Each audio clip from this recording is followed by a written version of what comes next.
Hare Krishna, Hari Sauri, Prabhu. Please accept my humble obeisances. All glories to Srila Prabhupada. Srila Prabhupada Ki Jai. Please accept my humble obeisances. How are you this morning, or in your case, evening? Quite well, thank you very much. Good, good. Weather in I'd like to Mayapur just is very start nice with at the moment. a general topic announcement to our audience, and Sure. then I'll come back to you in a moment. Okay. This away. is a continuing series of the GBC Strategic Planning Team. And what we're doing during this celebration of Srila Prabhupada's Disappearance Day is inviting 9 devotees to offer their realizations and their insights into a very, very important topic. And that is that Srila Prabhupada is the preeminent Siksha Guru for all of ISKCON, not just today, but for all of the existence of ISKCON. And we have 3 sessions today. We just spent some time with Malati Devi. We're now spending time with you. When we're done together, we'll then invite Badri Narayan Maharaj at 7 a.m. Pacific time. Tomorrow, we have 3 devotees also. And then the day after, we have 3 more devotees. So we have 9 segments in this process of illuminating His Divine Grace as the preeminent Siksha Guru. Part of what the SPT is doing is also helping devotees to become aware and cautious with this terrible COVID-19 disease. And so, of course, part of our service is to remind devotees that safe practices such as wearing a mask, keeping social distancing, washing their hands on a regular basis, and being very cautious with this disease is also part of what we're doing. So let's turn to you, Prabhu. Maybe, of course, you're a famous devotee, obviously, and your Transcendental Diaries have been read by thousands and thousands and thousands of devotees. And pretty much everybody knows you, but just tell us just briefly something about your past that might be interesting to the devotees. Okay, well, thank you for the introduction, Prabhu. I'll give a short summary of my last 45 years. I was born and brought up in England, 1950. I left at the age of 20 to Australia. As soon as I arrived there, I met the devotees on the street selling back to Godheads. 10 months later, I was in the temple. I joined the temple. And 6 weeks later, Prabhupada came and I got initiated. So that was in April of 72.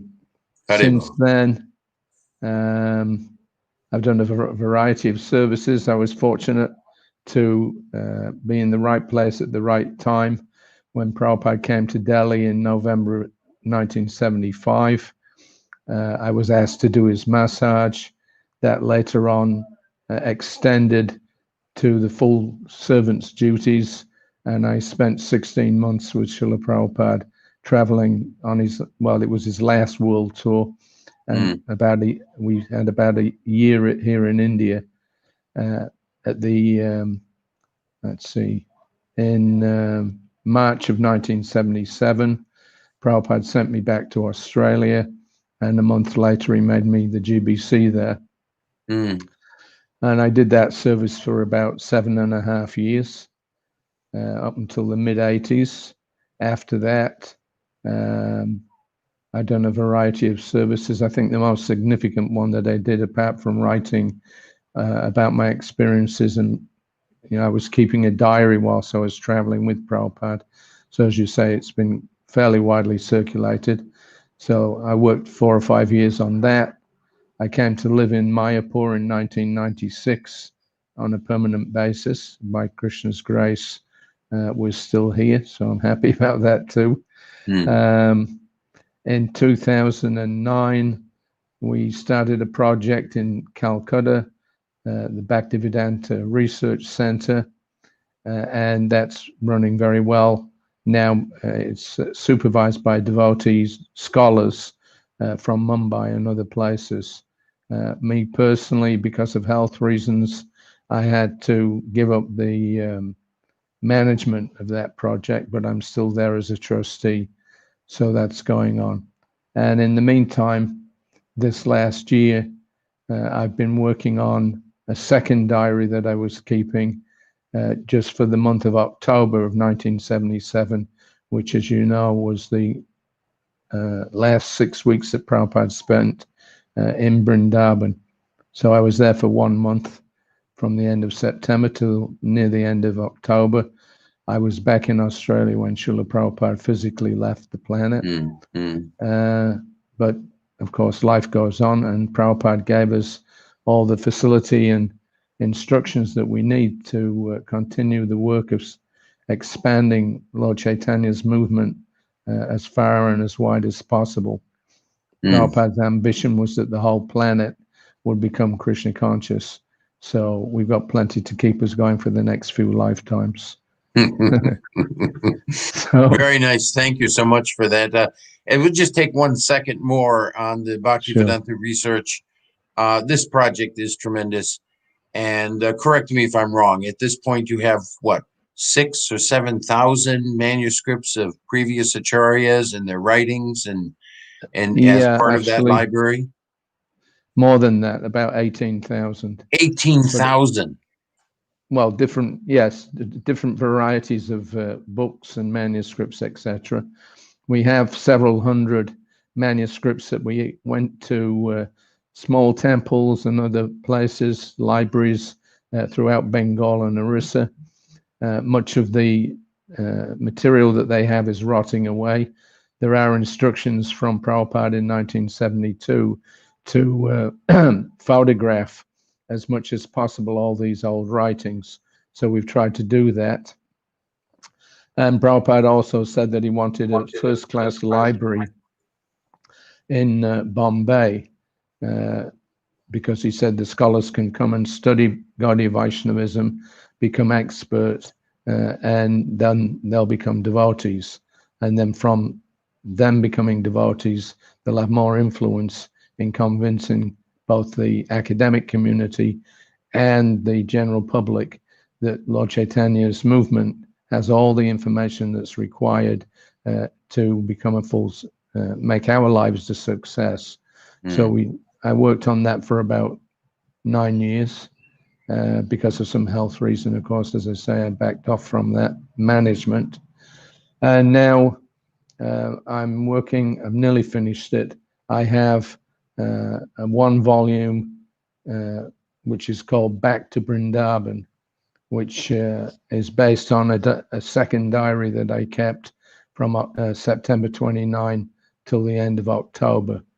So that's still got to be put in print. It'll be going for editing, hopefully next week. So maybe we'll see that in next March for Gaur Purnima.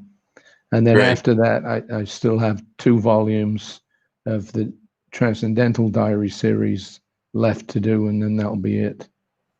Very good. So our topic of Srila Prabhupada, our preeminent Siksha Guru, and we're coming to you for your realizations and for your understanding of this. You and I shared some thoughts about what you might be speaking about before we got on our video here. And I think your first topic has something to do with prasadam. And possibly from the very beginning, maybe even going back to New Vrindavan or something like that. Please tell us about that. Right. Yes, I have a series of seminars on different topics or aspects of devotional service, like chanting, deity worship, living in the Dham, cleanliness, etc., etc. So one of those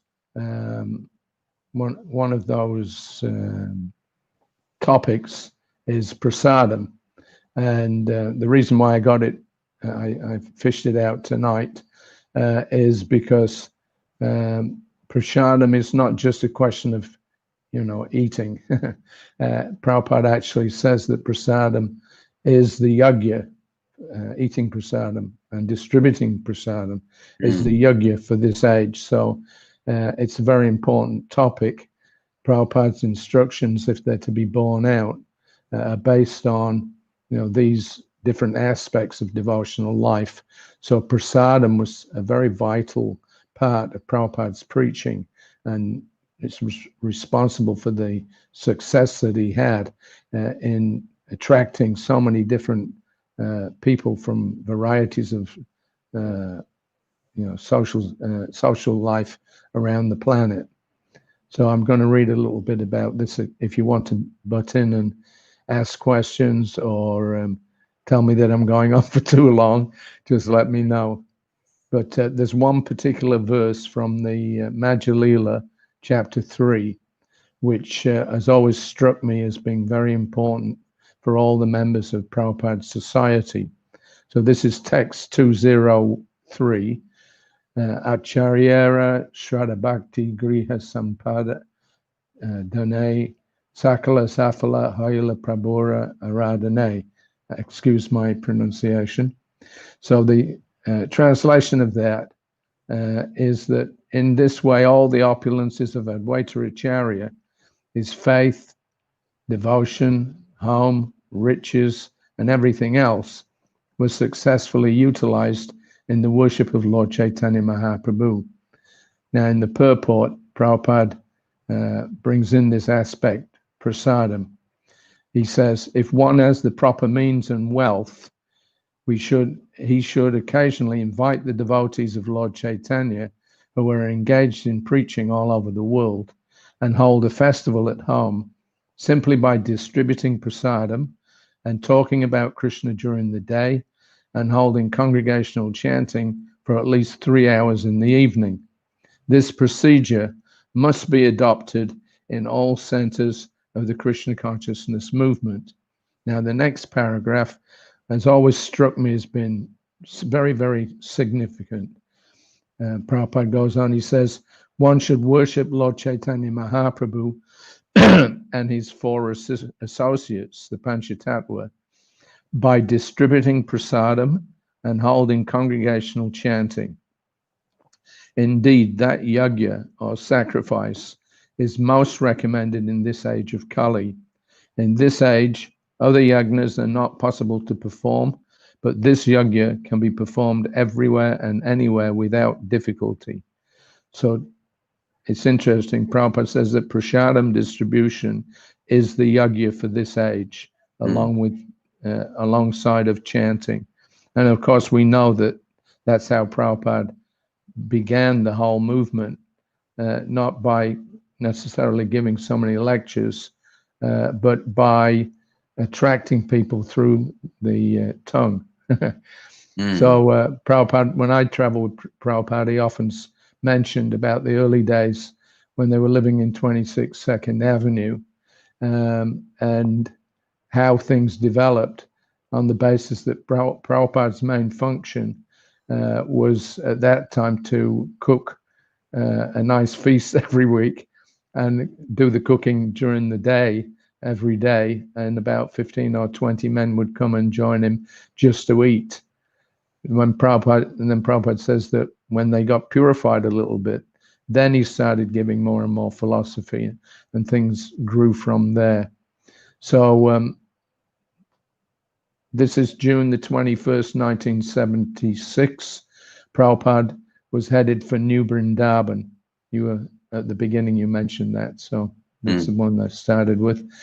And I've written it down here. Although it was a 90-minute drive to New Vrindavan, the ride was comfortable. And as we progressed smoothly along the highway, Prabhupada kept up a running conversation. He reflected on the fallen condition of modern man, telling Kirtanananda Maharaj his comparison of the dogs running on 4 legs and man running on 4 wheels. He said that the only way to save them was to start with the basics, and then after some time, when they become a little purified, give some philosophy. He reminded Kirtanananda that this had been his program right from the beginning. He said, "You all have this experience. This is the only way. I started this movement on this determination. I'll give them prasadam, nice chanting, and they will not come. They must come. This was my determination. And I began with this. So this is the only way. Give them a chance. No talk. Please come. Chant and dance with us and take Krishna Prasadam and go home." So Prabhupada was very practical. He wasn't going to churn out philosophical debates at this point. He wanted to purify people so that they could understand the philosophy. So Kirtanananda reflected that it was just 10 years ago since he had first met Prabhupada. So this was 76. They met Prabhupada in 66. Prabhupada gave one of his endearing little sideways nods of assent. He said, "Yes, I never said that you have to give up this, you have to do that. I never said." Then gradually, Chaito Darpa Namajanam, when the heart becomes cleansed, then a little. There is no hopelessness. So after a short while, Kirtanananda produced some cartons of prasadam from the new Vrindavan kitchens, puris, sabji, samosa, and various milk sweets. I thought Prabhupada would just try a morsel to oblige the devotees, but to our delight, he had me spread out the preparations on the back seat of the car, and he took a little of everything. He enjoyed them, and he encouraged us to take some also. He praised Kirtanananda as a good cook and told us, "So this was my dream, that a place should be there where we can get all nice foods, best foods of milk. Krishna is fulfilling our desire. Everything is there. These rascals, they do not know how to live or to eat. Intelligence is there, everything is there, but simply for want of training, they have become Vrindavan rogues. Make them human beings, your countrymen." So that was Prabhupada's, right from the very beginning. He knew exactly what he wanted to achieve and how to achieve it. And basically, like an animal is tamed by feeding them, in the same way Prabhupada tamed all these wild young men high on LSD or whatever else they were taking, just by pleasing their tongues. And once their tongues were come in contact with prasadam and they got purified, then they could start chanting. So we see this as Prabhupada's principle all over the world. That was how this movement spread, actually. So there's a couple of examples. Wonderful story. I have a question. Yeah. Sure. Was there ever a time, even once, that when Srila Prabhupada had a guest to come and see him, that he didn't offer that guest prasadam? Not that I know of. Not that I know of. The system was. So tell us about how he would receive gifts as it relates then to prasadam. Tell us about that. Yeah, at least some arrangement must be there.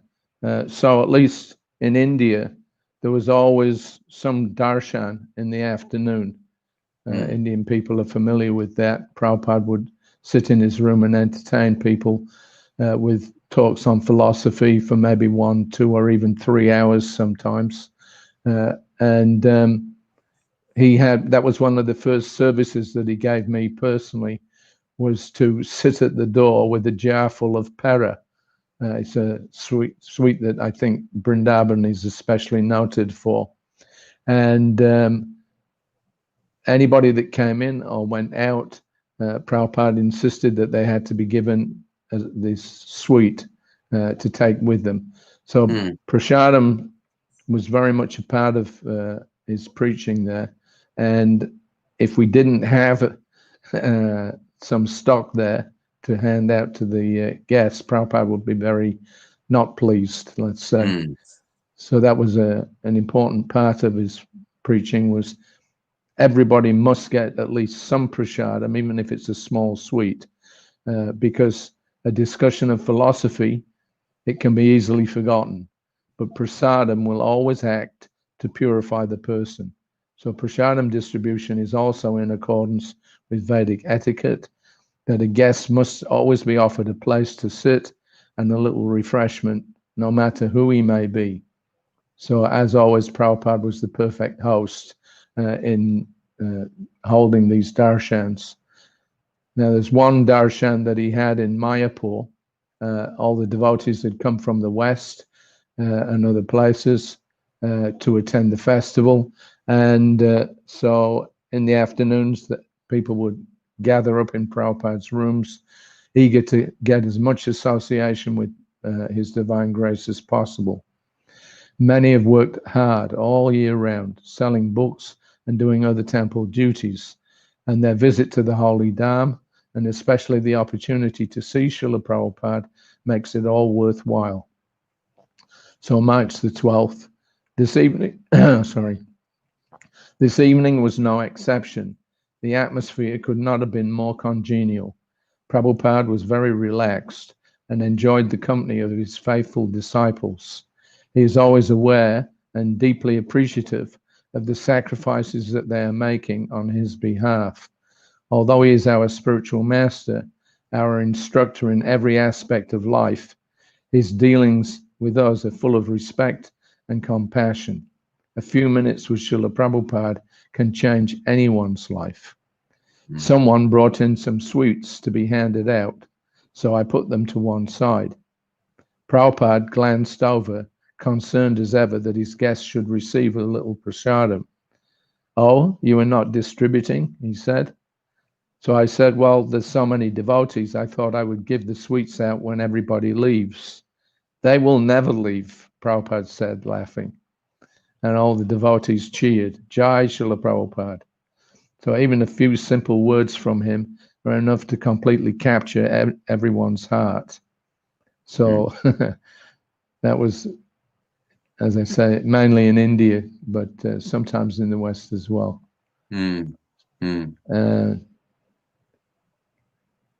Now, I just... So what about special guests? Were there special guests that got prasadam, and would he sometimes even take prasadam with those special guests? Yeah, actually, let me just find my place here. There's a couple that I'll mention. There's a lot more, but one special guest that came in March of '76 was Mr. Alan Coleman. Now, those of you that have read about the early days of the movement may know that Alan Coleman was the record producer, recorder and producer of, what was the name of that? Happening Records. So he, at the end of '66, had invited Srila Prabhupada to come to his studio and make an album. So their first Hare Krishna album was made by Alan Coleman. Now, for various reasons, at one point, Alan was a little interested in Krishna consciousness himself and wanted to start some business up with, I think, Gargamuni Prabhu to earn money or make money for the movement, and he would make some for himself also. But Prabhupada didn't like the idea of a non-devotee, being part of our money making. So in '76, again, nearly 10 years later after the making of that album, Alan Coleman suddenly turned up in New Delhi. So it was very interesting because the fact was that Alan had never paid any royalty to Srila Prabhupada for making the record. And that was another kind of point of contention, I guess. But now, 10 years later, he suddenly pops up in New Delhi.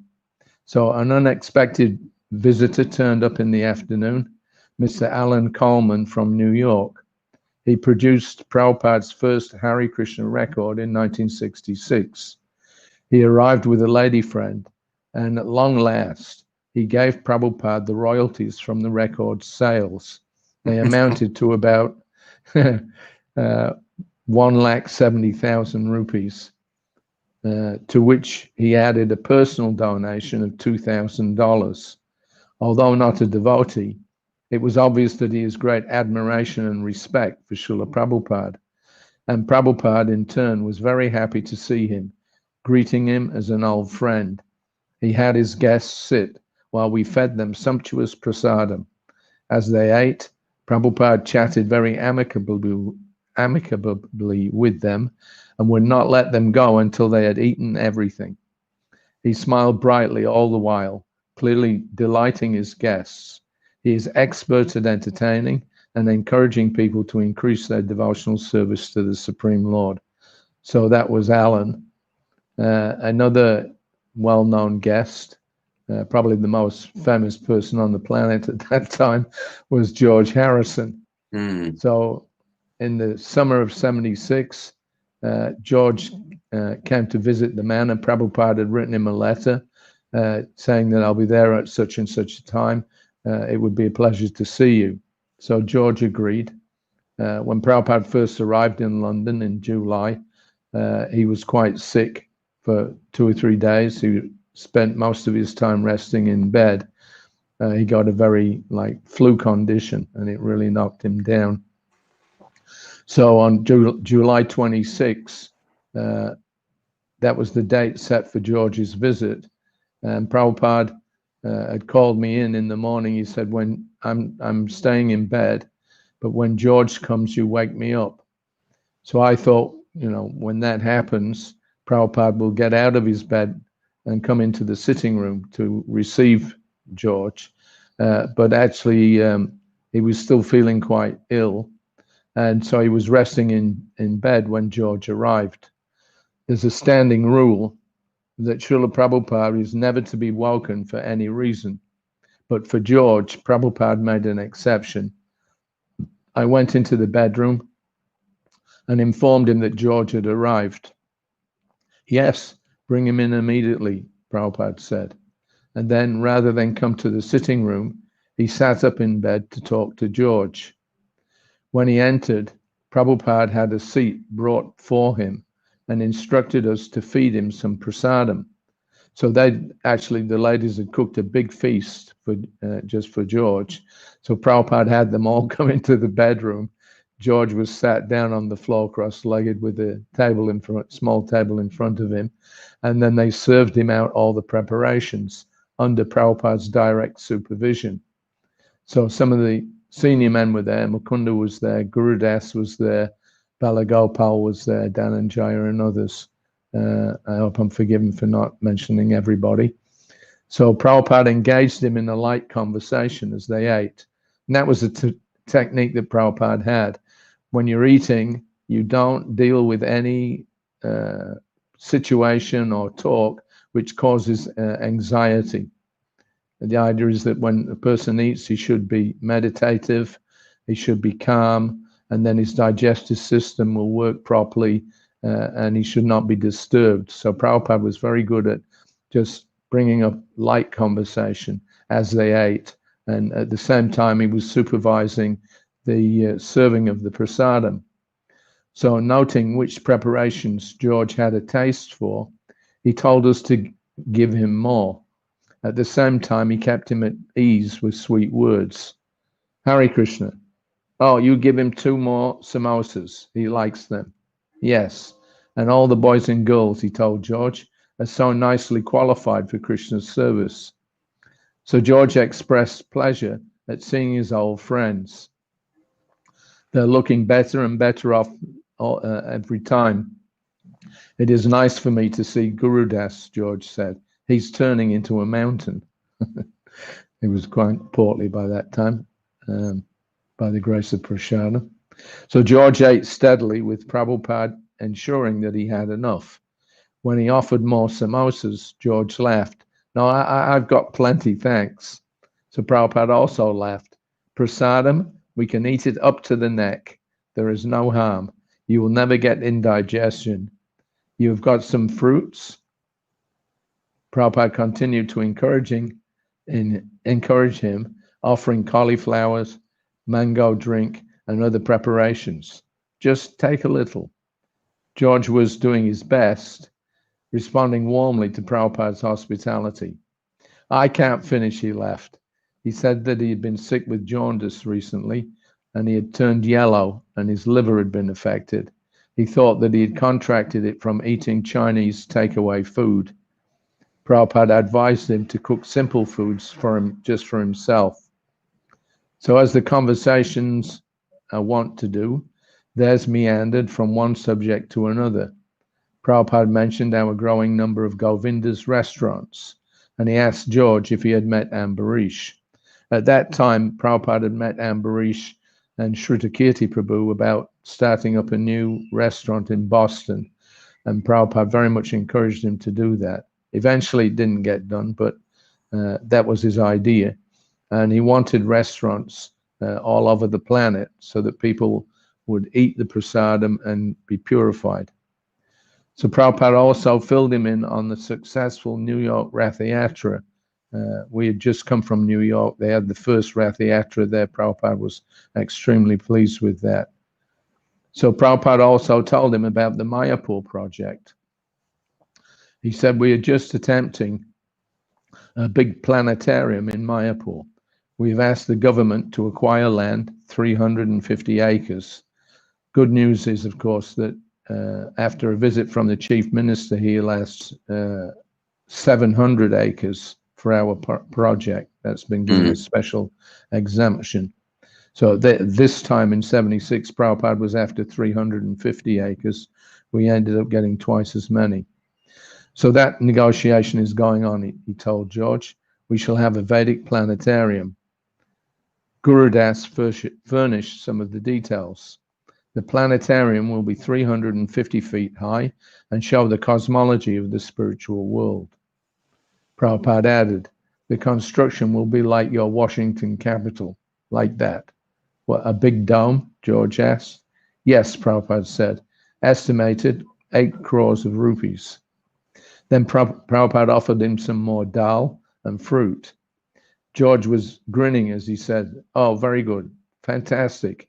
Maybe just a little bit of this, or no, thanks, that's enough, I'm really full. That's fine. Prabhupada smiled. That watermelon, you can give it. It is sweet. It is water. So Prabhupada asked George if he was reading his books at all. George said that he was, mainly the Krishna book.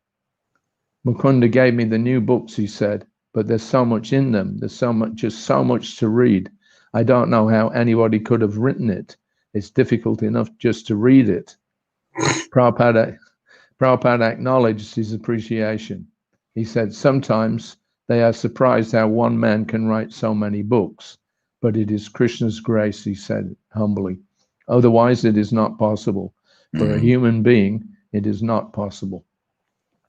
As they chatted, Prabhupada ensured a steady flow of prasadam. Prajumna, give him a little of this one. This one here. No, please, no more, George laughed. I'm really full. I won't have to eat for a few days. So this was the signal for the finale. Sweets, Prabhupada offered. George smiled and conceded. Very well. The sweets will help you digest, Prabhupada said. To the server, he instructed, don't give 3, at least 4. With George protesting that he would not be able to eat much more, Prabhupada explained, 3 is given to the enemy. According to our Indian system, if you give somebody 3, that means that he is an enemy. George was a little surprised. Oh, really? I always liked the number 3. While waiting to be served some fruit, Prabhupada listed 3 enemies, Kam, Krodh, and Lobha, lust, anger, and greed.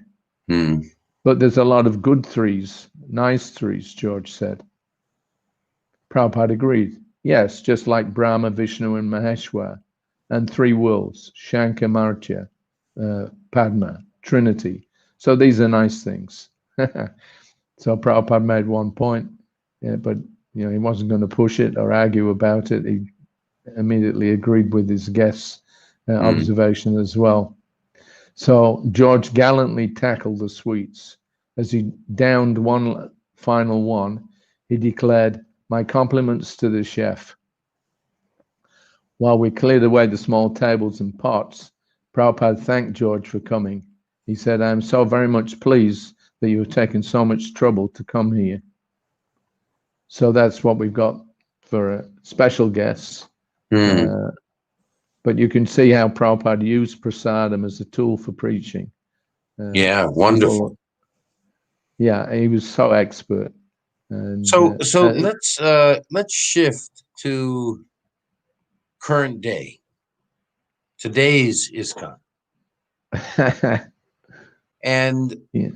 Tell me, how are we doing with regard to prasadam? We have our preeminent Siksha Guru who is giving us real clear understanding that prasadam is an essential element of our movement.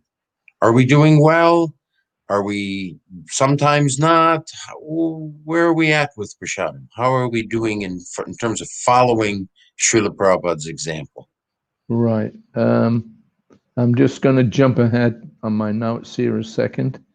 There was a Kumbh Mela in 1977 where Prabhupada went there at the mid-January, and his intention was to stay for several weeks. They built a big pandal, and a lot of devotees came from Mayapur and Bombay. So Prabhupada was hoping for a lot of preaching work. But as it turned out, the pandal that we had was not properly organized, the tents, and they didn't have any prasadam to distribute to the millions of people that were coming for the Kumbh Mela. So Prabhupada was kind of not very happy that things were not managed properly. We left early after about 4 days. We got a night train to Calcutta. And on the night train, Rameshwara Prabhu was the Prabhupada's secretary at that time. So Prabhupada dictated to Rameshwara a letter for all the ISKCON temple presidents. So as we zoomed along in the middle of the night there on the train, Prabhupada sent this letter. He says, please exit to all temple presidents. Please accept my blessings. Now you must arrange in each temple there must be sufficient stock of prasadam for distribution. You can keep first-class cooks, 2 or 3, and they should always be engaged. Whenever a guest comes, he must get prasadam. This arrangement must be made that the cooks prepare 10 or 20 servings at a time of puri and sabji, and you can add a halava and pakoras, and the visitors must be supplied immediately. Whenever a gentleman comes, he must be served. As the 20 servings are being distributed, immediately the cooks prepare another 20 servings and store it. At the end of the day, if no one comes, our own men will take it, so there is no loss. You cannot say, oh, it's finished. Oh, it's not cooked yet. Oh, there's no supply for cooking, etc. This must be enforced rigidly. The temple is managed by Srimati Radharani, Lakshmiji. So why should there be any want? Our philosophy is, if anyone comes, let him take prasadam, chant Hare Krishna, and be happy. Everything is being supplied by Krishna. Krishna is not poor, so why should we deny them? This should be done at any cost. There is no difficulty. It simply requires nice management. At the end of the day, you may sell or give away. If we believe that Krishna is providing and maintaining everything, then why should we should be misers? This means losing faith in Krishna and thinking that we are the doers and suppliers. We are confident Krishna will supply. Let the whole world come. We can feed them. So please do this nicely and begin at once. Hoping this meets you in all good health. Your ever well-wisher A.C. Bhaktivedanta Swami. So that letter, very important instructions that there should always be prasadam available whenever for any visitor, whenever they may come. So I don't know, your question was, how do you think we're doing? I think in some places we're doing fantastically well, at least here in India, in between Delhi and Mumbai. They're providing 1.2 million plates of prasadam every day. Mm. So that prasadam distribution is going on. Here in Mayapur, every day now we feed about 4,000 or 5,000 of the local villages. This has been going on all this year because of the problems with the virus, etc. People have been impoverished. They've lost their work. They've lost their jobs. So we're feeding them a plate a day, and every day they announce how much has been distributed and to what places. So there's 5 or 6 villages in our immediate area, and every day our devotees go, and about 4,000 or 5,000 plates of prasadam are served every day. So that's very nice. And Mayapur has always been, of course, the recipient of funds from the West, especially when we had the what's the name of that Food for Life program, collecting money in the West and then sending that money. There was a record that was produced that when it was sold, then the Lakshmi that was liberated from the sale, that was supposed to be sent here to India.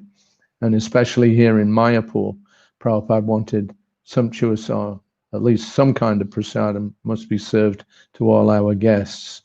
So I don't know about the West. I have no experience there. But at least here in India, it's going on pretty nicely. Great. So we're getting pretty close to the end of our time together. Maybe you could just give us a few final words on the importance of prasadam as it relates to following Srila Prabhupada's instructions. You've illuminated it in so many ways. Maybe just give us a finish up on it. Well, I was thinking about something else. Maybe I can say that. Yeah, go ahead. It's fine. This is a strategic planning initiative. Is that right? Well, in general, we're the strategic planning team, and right. Yeah.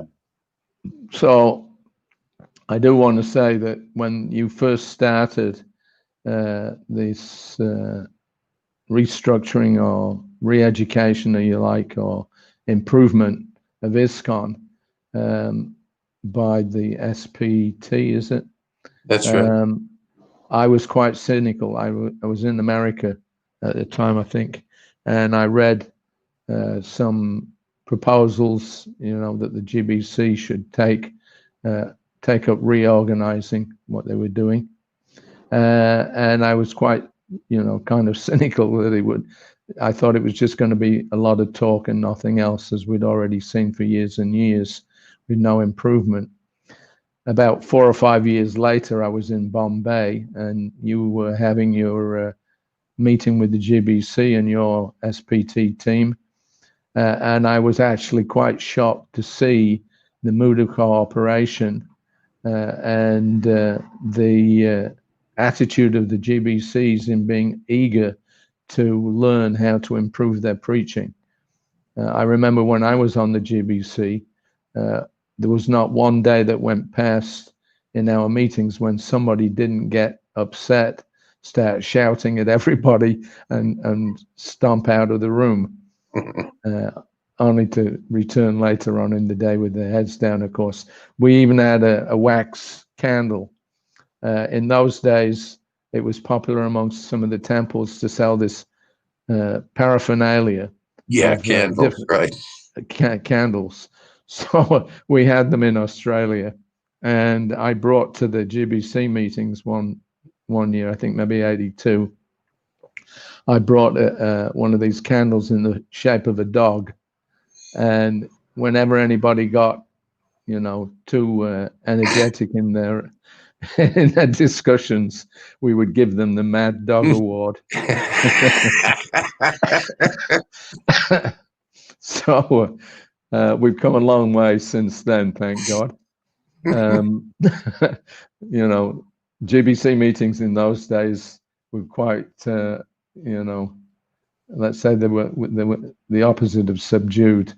But so the work, my heartfelt feeling is that the work that you're doing is vital for the survival of ISKCON, not just maintaining it, but, you know, enlivening it, all the members, to go out and continue spreading Krishna consciousness all around the world. I think that actually you've done quite a brilliant job in giving shape and form as the movement grows bigger and bigger. I mean, we have millions of people now coming through our temples. Somehow or another, you've been able to get, you know, civilize the GBC and the devotees.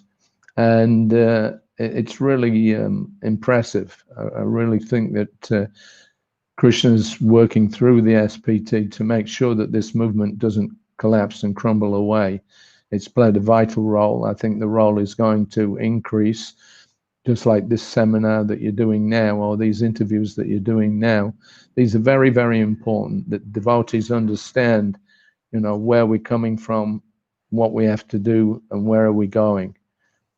So I want to personally thank you, because actually you're the guy that's made all of this possible. I think that I think maybe we've gone far on this. Actually, the fact is, it's a large team of devotees, and I'm just one of them.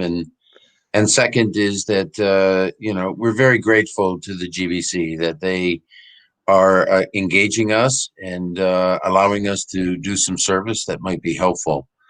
So you know, really, we're not really leading. We're just serving. And if we are doing anything, maybe we're pushing a little bit from behind.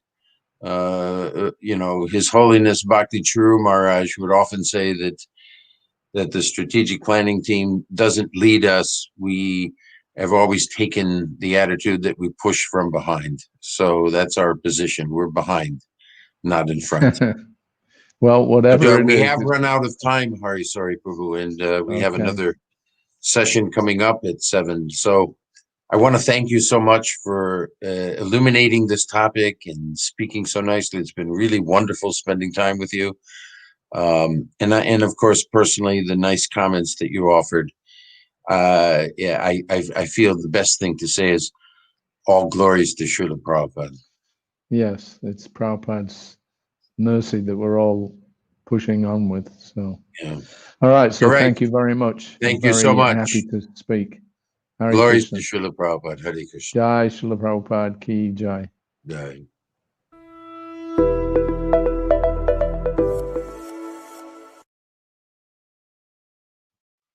Okay, I think that went very well, Prabhu.